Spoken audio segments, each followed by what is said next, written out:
मोदी को हरा देंगे। उनका बाप भी नहीं हरा सकता कि कोई फर्क नहीं पड़ता। समझ में आया? मोदी जी ईमानदार आदमी है, मोदी जी राष्ट्रभक्त आदमी है, मोदी जी का कोई परिवार नहीं है जिसके लिए कुछ कर रहे हैं। बताइए कि राहुल गांधी के अंदर खूबी क्या है, सिवाय इसके कि वो उधार के जात गांधी जात का एक सदस्य है। सुप्रीम कोर्ट में इसके किसने माफी मांगी थी? इसी ने माफी मांगी थी ना, मोदी जी को रिलायंस केस में चोर कहा था तो कि ये जो तिरंगा झंडा है ये कांग्रेस पार्टी का ही झंडा अदालत का फैसला है, इसमें कोई कुछ भी बताए उससे क्या फर्क पड़ेगा बताइए? ये तो कोर्ट ने दिया है जजमेंट, उसके अपराध के लिए दिया है, जो भी उसने अपराध किया, इसलिए इसमें कोई सवाल ही नहीं बनता। और पार्टी कुछ भी कहे वो उनका घर का मामला है। अच्छा, घर का मामला है। लोग विपक्ष कह रहा है कि ये जो मुद्दा है ये राहुल गांधी के लिए संजीवनी साबित होगा और 24 में मोदी को हम हरा देंगे। मोदी को हरा देंगे। उनका बाप भी नहीं हरा सकता। क्यों नहीं हरा? इसलिए नहीं आ सकता, मोदी जैसा कोई दूसरा लीडर ही देश में नहीं है। और वो 18 लोग मिल जाएंगे तो 18 बदमाश मिलके हाथी को मार देंगे, 18 जानवर मिलके हाथी को मार देंगे। ये कभी संभव ही नहीं है। ये तो बोलने को कोई कुछ भी बोल दे, मैं कुछ भी बोल दूं, उससे क्या होता है? मतलब विपक्ष जो है वो मुंगेरी लाल के सपने देख। कोई मनगढ़ंत नहीं है, सारी पार्टियां कबूतर हैं, कबूतर। वो कुछ नहीं कर सकती। हाँ, बकवास कर सकते हैं, बोल सकते हैं, बोलने में क्या करेंगे। अच्छा अकल जी, आपसे एक सवाल रहेगा। आप कह रहे हैं 24 में मोदी को नहीं हरा पाएंगे, क्यों लगता है कि मोदी को नहीं हरा पाएंगे? विपक्ष कह रहा है महंगाई बढ़ गई, बेरोजगारी। बात ये, महंगाई से कोई फर्क नहीं पड़ता। समझ में आया? मोदी जी ईमानदार आदमी है, मोदी जी राष्ट्रभक्त आदमी है, मोदी जी का कोई परिवार नहीं है जिसके लिए कुछ कर रहे हैं, इसलिए मोदी जी आएंगे। आप नरेंद्र मोदी को ईमान, केजरीवाल विधानसभा में कहते हैं कि भारत में इतना भ्रष्ट प्रधानमंत्री नहीं आया। ये तो भ्रष्ट आदमी ही बोल सकता है। दो में छोटी सी दिल्ली है, दो उसके मिनिस्टर जेलों में पड़े हुए हैं, बहुत सारे मिनिस्टर उसके पे केस चल रहा है। केजरीवाल को हम तो कोई इम्पोर्टेंस देते नहीं है, कुछ नहीं। केजरीवाल हमारे हिसाब से शून्य है, जीरो। क्या कह रहे हैं? शून्य, जीरो। शून्य क्यों कह रहे हैं? अभी तो पंजाब में सरकार साल भर पहले सीडी में भी जीत। आप पंजाब के चीफ मिनिस्टर की एजुकेशन जानते हैं कितनी है? 8वीं पास है। कभी कभी वक्त ऐसा होता है वहाँ अकाली दल के कांग्रेस के आपस में झगड़े थे और ये सब जीत गए, तो इसमें केजरीवाल के लिए कोई बहुत बड़ा क्रेडिट नहीं है। बहुत जल्दी चले जाएंगे, ये कोई बड़ी महानता नहीं होना मैंने कहीं चुनाव जीत लिया। कभी टक्कर। आप बताइए कि राहुल गांधी के अंदर खूबी क्या है, सिवाय इसके कि वो उधार के जात गांधी जात का एक सदस्य है। उसके अलावा उसके पास क्या खूबी है बताओ जरा? सारा परिवार इनका जमानत में घूम रहा है, अपने आप को पवित्र पाक सच्चा नहीं साबित कर पा रहे, मोदी जी को चोर प्रूव करना चाहते हैं, अपने आप को पवित्र नहीं प्रूव करना चाहते, अपने आप को पाक साफ नहीं प्रूव करना चाहते। मोदी जी को चोर इसलिए प्रूव करना चाहते हैं ताकि हिंदुस्तान की राजनीति के अंदर जनता का विश्वास ही उठ जाए और लोग ये कहना शुरू हो जाएंगे सारी पार्टियां चोर हैं। इस कारण से ये बहुत गहरी चाल है। और राहुल गांधी नाम की तो कोई ऐसी चीज़ है नहीं। उसने कहा था मैं दुर्भाग्य से MP बन गया हूँ, सांसद बन गया हूँ। माता रानी ने वो बात सुन ली और वो काम पूरा कर दिया, तो वो मांगी मुराद मिल गई। और क्या चाहिए भाई?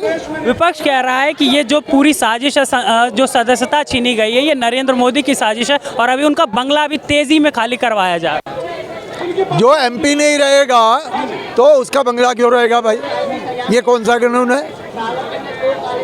और अगर ये साजिश है तो फिर कोर्ट का बात क्यों नहीं मानी?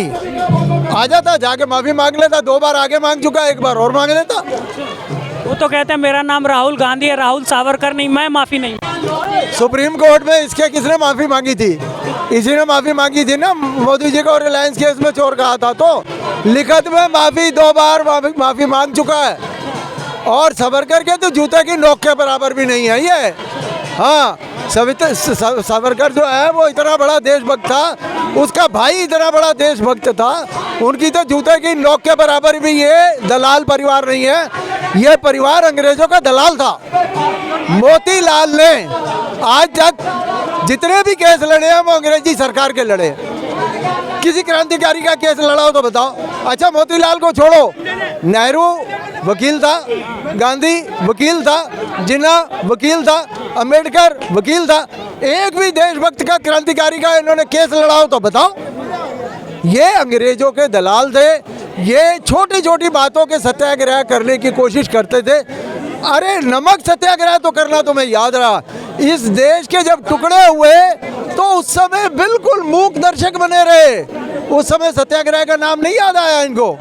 तो इसलिए ये अंग्रेजों के दलाल हैं। इनको जाते जाते अंग्रेजों ने नेहरू को अघोषित बिना इलेक्शन के प्राइम मिनिस्टर बनाया है, रिवार्ड दिया है। और कांग्रेस ने इस देश के संविधान के अंदर 420 बहुत करी हैं।